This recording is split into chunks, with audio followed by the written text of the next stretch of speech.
It's strange how quickly life can change. One moment, everything is comfortable. You're surrounded by family, by the people who should have had your back, and the next, you're standing in the rubble of what was once your world, shattered and abandoned. I never thought my brother, the one person who should have understood me better than anyone, would be the one to turn his back on me. My name is Alex, and I was once the proud younger sibling, the one everyone thought would follow in my brother's footsteps. He was the golden child, successful, driven, respected, and I was just the quiet one in the background, always trying to prove my worth. I thought that was enough, but apparently it wasn't. The betrayal didn't come all at once.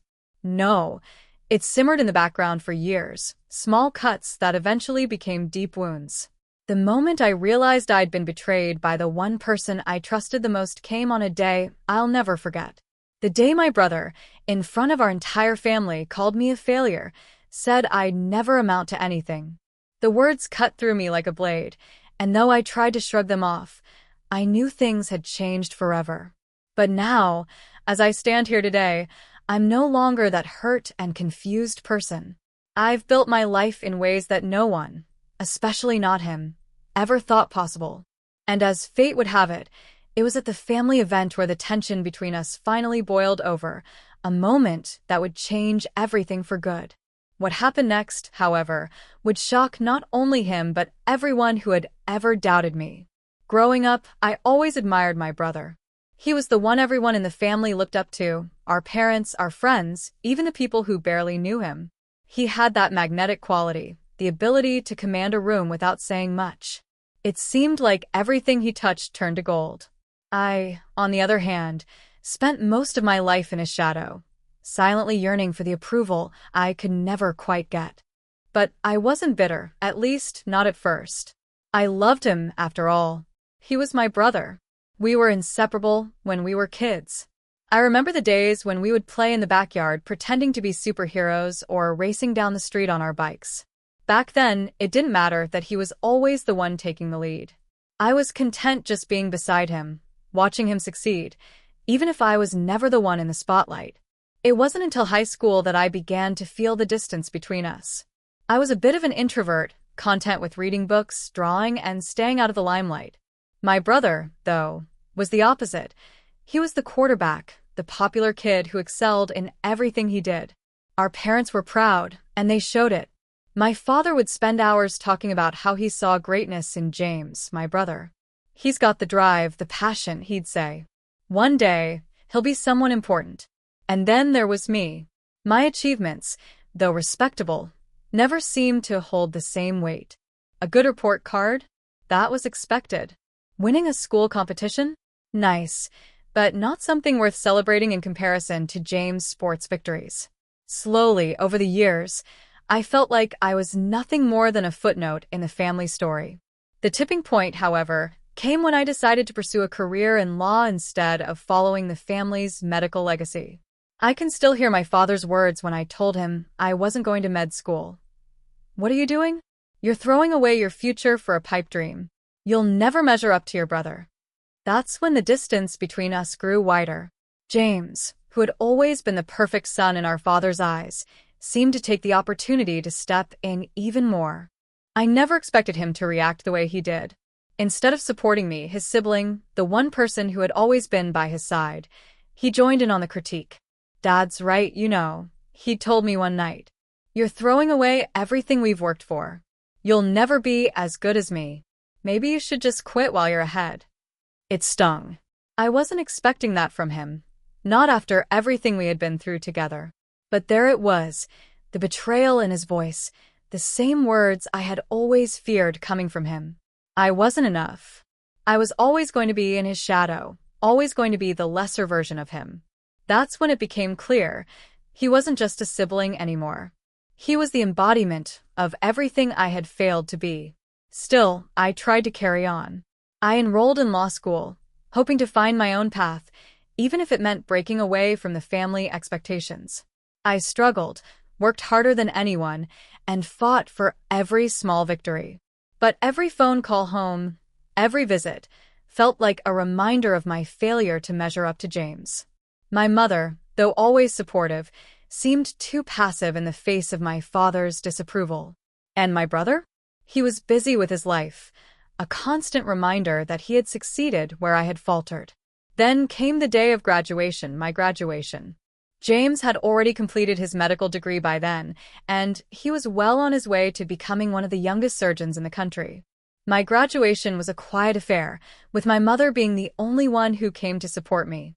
My father refused to attend, too busy with his work. As for James, he was there, but not for me. He spent the entire day talking to the people who mattered in the medical community. Not once did he come to congratulate me.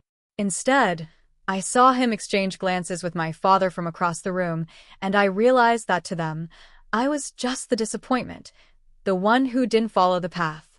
The final straw came at Thanksgiving dinner that year. James had just been promoted at the hospital, and as usual, the entire dinner was spent celebrating his achievements. The conversation turned to what I was doing with my life. My father scoffed when I told him I had secured a small internship at a law firm. "Is that really all you have to show for your time?" he'd ask me. "No one in this family has ever been a failure. Except you." James looked over at me, his face filled with quiet pity. It was in that moment I knew he wasn't on my side. He wasn't the brother who once fought beside me against the world. He was now just another person who had turned his back. In the months that followed, I withdrew even more. The constant reminders of my failure from my own family ate at me, and yet I never let it break me. I focused on my work, throwing myself into law with a passion that surprised even me. Slowly, though, I began to realize something that I had never considered before. I was no longer trying to prove myself to my family. I was doing this for me. But just when I thought I could finally escape the toxic dynamic, the invitation came. After everything that happened with my family, I expected my life to be one long struggle to prove them wrong. But what I didn't expect was how much I would change, how much strength I would gain from the very things they had tried to use to break me. I threw myself into my work. Law school wasn't easy, but every late night in the library, every case study I analyzed, felt like a step toward something greater. It wasn't just about proving my worth anymore, it was about owning my choices and realizing that the path I had chosen was the right one for me. Law became my refuge, my way of finding my place in the world outside of my family's shadow. It wasn't just about the law, though. It was about learning to trust myself again, to believe that I could stand on my own 2 feet. I had spent so many years feeling small, diminished by the expectations of my family. But as I walked into my first big law firm job after graduation, I felt a quiet confidence settle within me. Still, there were moments when the old insecurities crept back in. Whenever I had to meet clients or attend conferences, the ghost of my father's disapproval haunted me. His words still stung. "You'll never measure up to James." I was determined not to let that be my story, but it wasn't always easy to shake. The hardest part, though, was seeing James. He was still very much a part of the family's expectations, still the golden boy. But I couldn't help but wonder, as I watched him from a distance, if he was truly happy. Was he fulfilled in the life he had chosen, or was he simply living out a dream that wasn't his own? Did he even know who he really was beyond the medical title and the constant accolades? I began to question whether anyone in our family really knew me. It became clear to me that they hadn't understood who I was, or what I wanted from life. My brother, for all his success, had a similar struggle. He had always been praised for his ambition, his dedication to medicine, but was it really his passion? Or had he been conditioned, like I had, to be what they expected of him? Over time, I met people who didn't see me as a disappointment or a failure.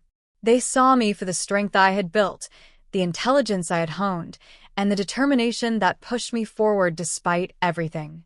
These people, friends and colleagues alike, didn't expect me to be anyone but myself. They didn't know about the years I'd spent being told I wasn't good enough, and I didn't feel the need to explain. Instead, I focused on the future and the career I was carving out for myself. And then came Maya. She was a colleague I had met during my internship at the firm, and she quickly became my closest friend. Maya had a way of cutting through the noise, of seeing people for who they were, not who they were expected to be. She was the first person who truly listened when I talked about my family, my struggles with James, and the pain of never feeling like I belonged. One night, after a particularly tough case, I was sitting at my desk, staring at the half-empty glass of whiskey in front of me. It was late, and the office was quiet. Maya popped her head into my office, a mischievous grin on her face. "Working late again, huh?" she said, leaning against the doorframe. I smiled, feeling that familiar weight in my chest. "Yeah, got a case to prep for tomorrow. But I'm getting there."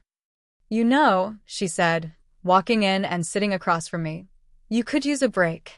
You've been working nonstop since you got here. When was the last time you did something for you?" I sighed. "Does it even matter?" Maya raised an eyebrow. "Of course it matters. You've spent all these years fighting to prove something to everyone. But what about proving something to yourself? When was the last time you did something just for you?" Her words struck a chord. I'd spent so much of my life trying to win my family's approval, to live up to their expectations. But somewhere along the way, I had forgotten to live for myself. To live on my own terms. Maya was right. It had been a long time since I had done something for me. She didn't push me, but I could see the concern in her eyes. "Take a break, Alex. You've earned it." I stared out the window for a moment, letting her words sink in. I thought about my family, their expectations, their judgment, and I realized that no matter how much I achieved, it wouldn't change their opinion of me. But maybe, just maybe, it was time to stop seeking their approval. I started making more room for myself. I took time to travel, to learn new things outside of law, to pursue hobbies I had long ignored. For the first time in a long time, I was enjoying my life, not for anyone else's sake, but for my own. But as I began to rediscover who I was, I couldn't shake the feeling that something was missing. There was still this piece of me that longed for closure. There was still James, the brother who had betrayed me, the one who had never fully understood me. I knew I had made peace with the fact that our relationship would never be what it once was. But what about the truth? What about the conversation we never had? The one where he understood that I wasn't a disappointment, that I was capable of achieving everything I'd ever wanted. And then the invitation came. The invitation arrived on a Tuesday.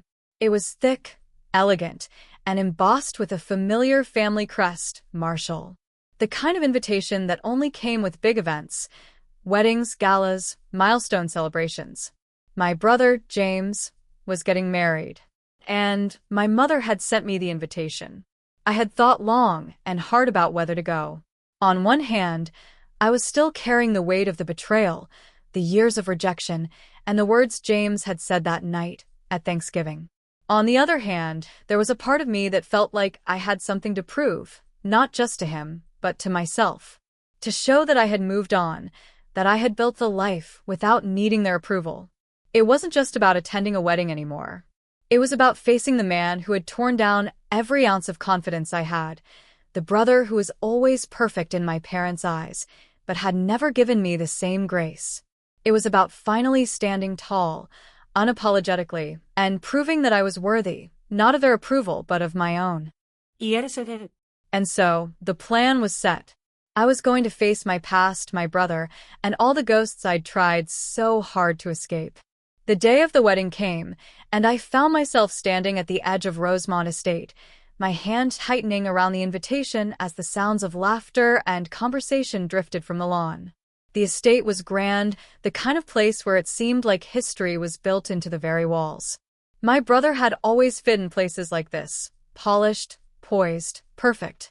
I, on the other hand, was the misfit, the one who never quite measured up, even after all these years.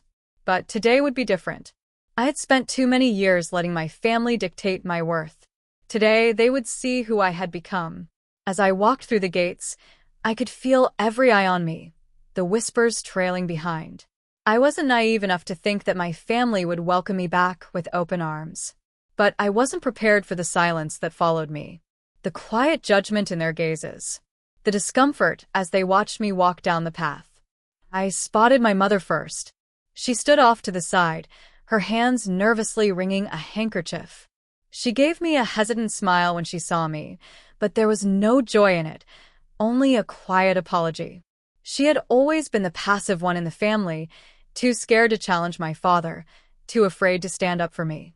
Even now, I could see how torn she was. She wanted me there, but I knew it was a difficult decision for her. I caught sight of James in the distance. His back was to me, and I saw him giving instructions to the wedding planner. He hadn't seen me yet, but I could feel a strange sense of calm washing over me. I wasn't here to fight. I wasn't here to cause a scene. I was here to simply be, to take my place. That's when it happened. As I stood there, trying to steady my breathing, I felt a presence beside me.